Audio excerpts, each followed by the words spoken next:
Hi everyone, I'm Thomas Holten and welcome to a new episode of Trumpet Jerks. It's a safe space where trombone players can talk to trumpet players.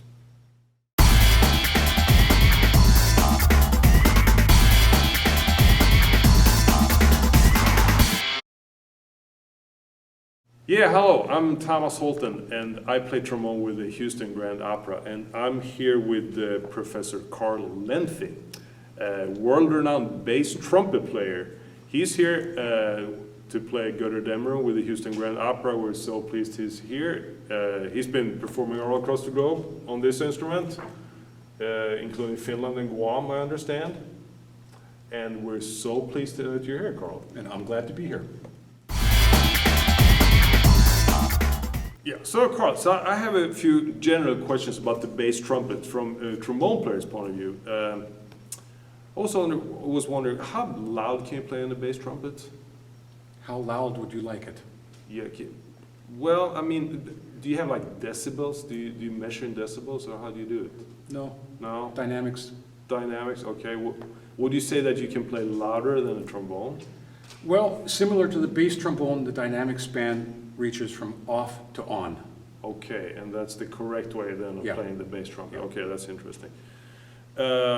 Okay, do you mind if I move you a little closer? Go right ahead. Okay, you know, my friend Kyle here, he plays the bass trombone.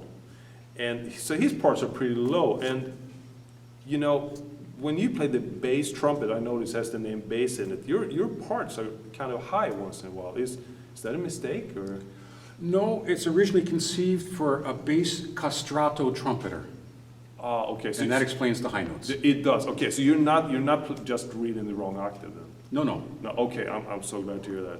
Well, you should not be glad to hear about the castrato. Okay, and is that something that is still common among bass trumpet players? Well, we hear scandalous reports occasionally in the news. Okay. That's interesting. So another question I had is: so are the valves in the same order as on the regular trumpet? Yes, if I put them in right after oiling them. Okay, so it's not like 1, 2, 3 or anything like that. It's No. It's beer, wine, schnapps. perfect. Yeah. Okay, that's great. So my last question before we move on to the music here is: have you ever considered playing the trombone? Why would I do that? That we've been wondering the same thing. Yeah. No, let's not go there. Okay, good. So, Carl, in your groundbreaking research on the bass trumpet, you found that basically all the big pieces by the famous composers, they did come with bass trumpet parts in them. But for some reason, those parts have gone missing over centuries. And how were you able to recover all these important missing parts, and where did you find them? Well, first of all, it's interesting to note that there's a suspicious series of bass trumpet parts being lost over the years. That's what I hear. Very mysterious, and I have a couple of doctoral students researching this currently, and we have the FBI on it also. And where we came up with the parts that we just played, well, I have an inside connection here in the scene who I can't elaborate anymore. Okay, now would you have to kill me if you told me who it is? Well, he's in the witness protection program currently, so yes, Okay, I would have to kill you. Okay. And that would be a shame. Not for my wife, though. Okay. So let's start with the first piece. It's the Toccata from Claudio Monteverdi's Orfeo.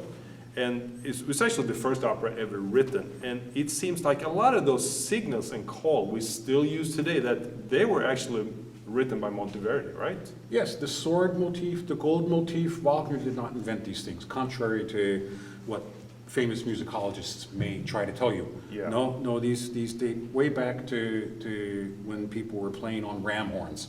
Okay, that's interesting. I'm so glad we get the true facts on this. So thank you. Let's listen to that piece.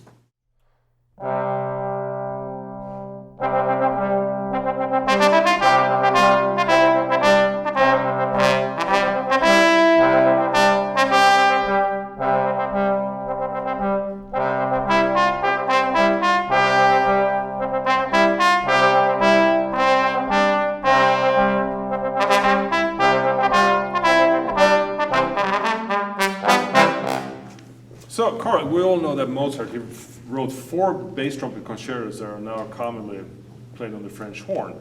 But when it comes to the tuba miro from the Requiem, I always thought that was the trombone solo. But with your new research, there's actually quite a big part for the bass trumpet. That's actually bigger than the trombone part. Well, yes, indeed. And although we still have witnesses in the witness protection program, we can mention Salieri in this point because he's no longer with us. Yeah. And he was a big fan of the bass trumpet, which was part of his undoing then. That's very interesting. Okay, let's listen to that piece.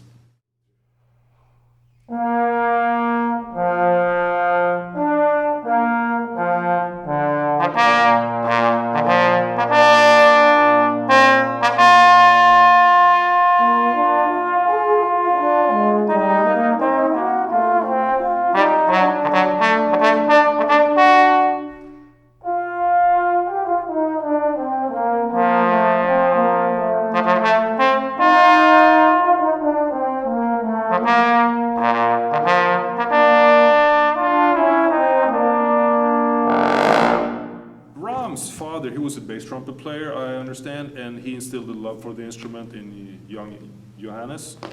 What we trombone players refer to as the chorale in the first symphony, it turns out that it's actually just background chords for a big bass trumpet solo.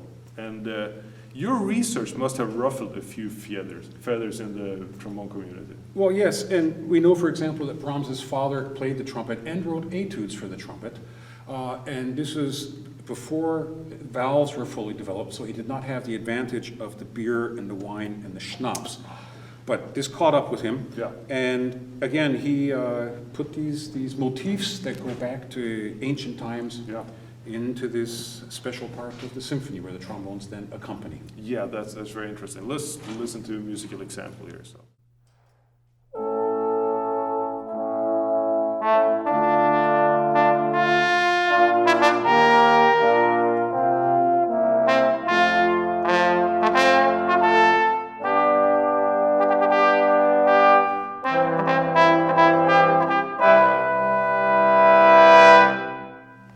So, Richard Wagner, the undisputed master of the bass trumpet, of course.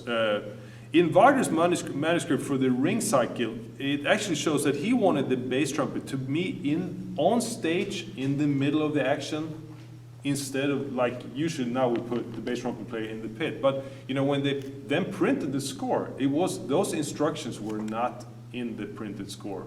Why is that, do you know? Well, this goes back to old union regulations and concerning costumes and extra pay for costumes, and that's where this concept fell apart.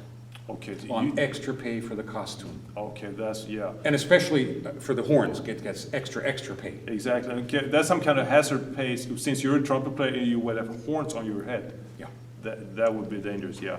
So we have an excerpt here from the 5th and final ring opera, Das Lögarängen. You're probably familiar. I mean, you played it.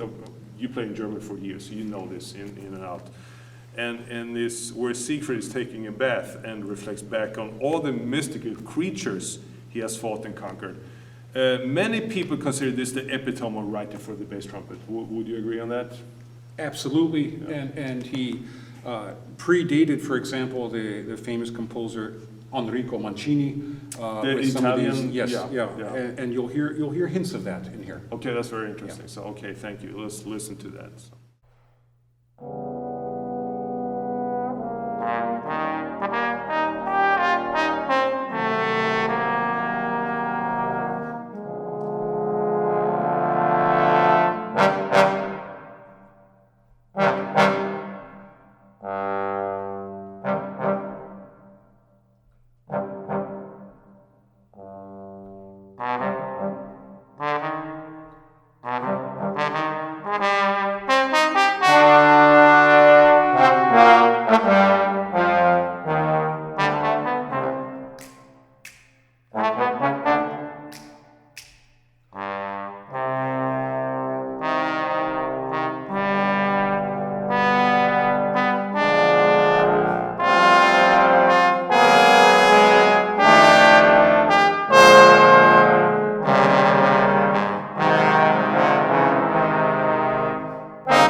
you're here in Houston playing Götterdämmerung with the Houston Grand Opera, and it's something about the bass trumpet it just makes it so cool. And obviously, when you were a kid, you picked it because you're the coolest kid. You get all the girls, right? It's like back in your day, it was like playing the electric guitar, maybe.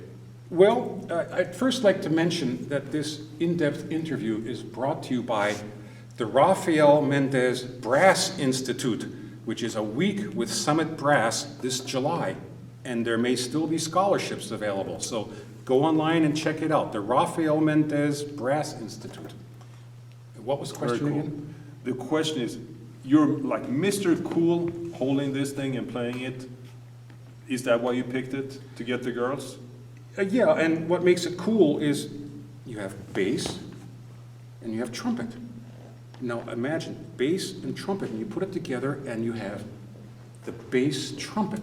That's brilliant. Yeah, it's a little deep, but Yeah, it is. anyway, so you have to imagine playing the bass trumpet is like being promoted from first trombone to fourth trumpet, You would call it a promotion. and into the rarefied air of the trumpet section. Okay. And one might ask, what makes the air of the trumpet section rarefied? Well, I can tell you, it smells like valve oil. And that can be intoxicating, the Yes. smell of valve oil. However, I must warn everyone listening to this, the smell is one thing, but do not taste it. Oh, really? No, don't taste valve oil. No, it has a very bad aftertaste. Okay. And this is why I tell my students when they're working on the bass trumpet, you must blow on the bass trumpet, not suck on it. Because if you suck on it, it has a very bad aftertaste. That's great advice, Carl. So remember two things. First of all, Rafael Mendez Brass Insititute in July with Summit Brass. Check it out online. There may still be scholarships available. And don't suck on the bass trumpet. It has a bad aftertaste for everyone. Okay. Hey, thank you, Carl. This has been a real pleasure. So The pleasure has been thank mine. you. Thank you.